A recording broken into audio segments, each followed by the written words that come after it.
سلام همراهان عزیز، امیدوارم حالتون عالی باشه. امروز با آموزش یک کیک عصرانه بسیار لطیف و خوشمزه در خدمتتون هستم که به نام کیک خرفه هست. این دونه های خرفه رو میخوام استفاده کنم، همینا که برای ایام عید باهاشون یه سبزه های خوشگلی درست کردم.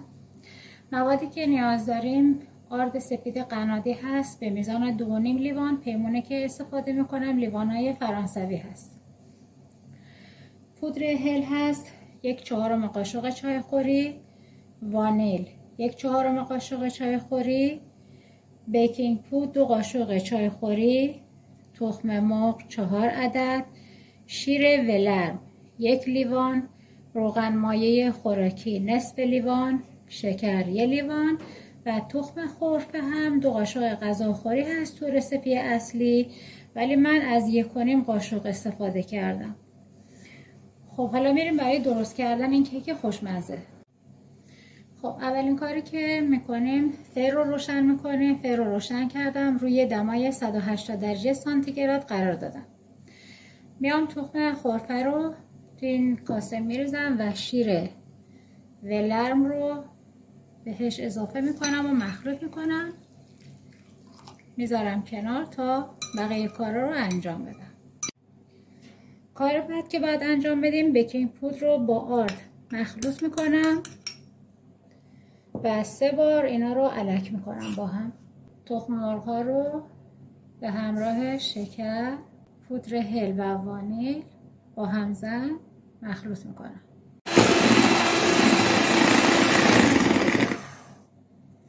یه مقدار که این مواد رو زدیم، همزن رو میذاریم کنار و اینو دورگیری میکنیم تا اون زرده های تخم مرغ، مواد تخم مرغ که به دور اطراف میچسبن، اینا به وسط انتقال داده بشن و هم زده بشن تا کیکمون بوی تخم مرغ نده.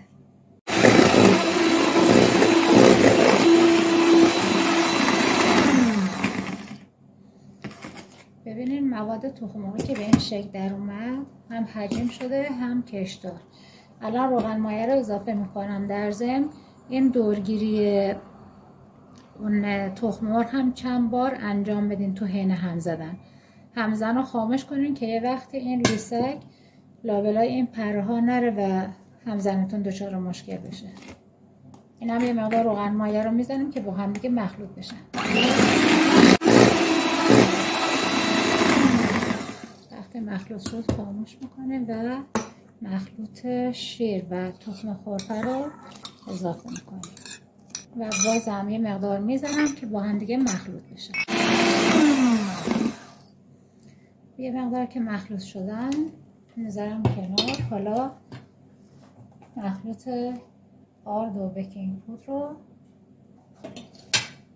باز روی این مواد من الک میکنم. 3 بار الک کردم، این میشه بار 4.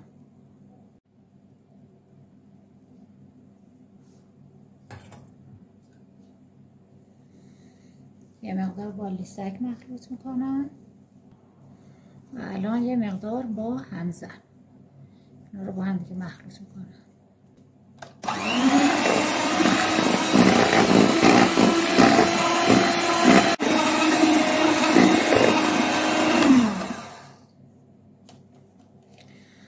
خب الان دیگه همزن رو میذارم کنار. وقتی که با همزن مخلوط میکنیم دیگه این گلوله‌های آرد توی این خمیر کیک وجود نداره. یه گلولی چیزی هم باشه باز میشه. خب مواد رو از دوره اینجوری جمع میکنم که هرچی هم که دور اطراف هست بیاد و با بقیه مواد مخلوط بشه و یک دست بشه.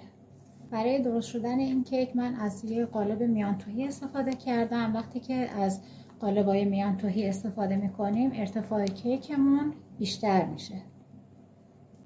خب دیگه خمیر کیکمون آماده است. خب این قالبی که استفاده میکنم این هست با روغن جدا کننده. تمام این قسمت ها رو من پوشش دادم، حتی این قسمت ها رو هم به همین ترتیب. به خاطری که خمیر کیکمون بهش نشسته و به راحتی کیکمون از قالب جدا بشه. قالبایی که اینجوری شیار دارن یا مثلا فرو رفتگی و برجستگی دارن، قشنگ همه این قسمت ها رو با روغن جدا کننده آغشته کنید. آموزش روغن جدا کننده هم به صورت فیلم کوتاه توی کانال من قرار دادم. الان این خمیر کیک رو توی قالب میریزم و بعد توی فر قرار میدم. وقتی که خمیر کیک رو توی قالب ریختم، بعد یه چند ضربه محکم به سطح میزنم قالب رو تا حباب هایی که اگر داخل این خمیر باشه بیاد بیرون و بعد توی فر قرارش میدم. با مدت 1 ساعت خمیر کیک توی فر بود تا پخته شد. تازه از فر درش آوردم، میذارم خوب خنک بشه، بعد کیک رو از قالب جدا میکنم. خب بعد از اینکه کیک مقدار خنک شد از قالب درش آوردم و با سس شکلات و پودر نارگیل هم تزیینش کردم. الان یه برشی هم میزنم براتون که ببینید چه بافت نرم و عالی این کیک داره. پیشنهاد میکنم حتما این کیک رو درست کنید. من بافتش یه بافت پنبه‌ای با یه طعم لذیذ. اینم از آموزش امروز. امیدوارم لذت برده باشید. تا آموزش بعدی، خدا نگهدار.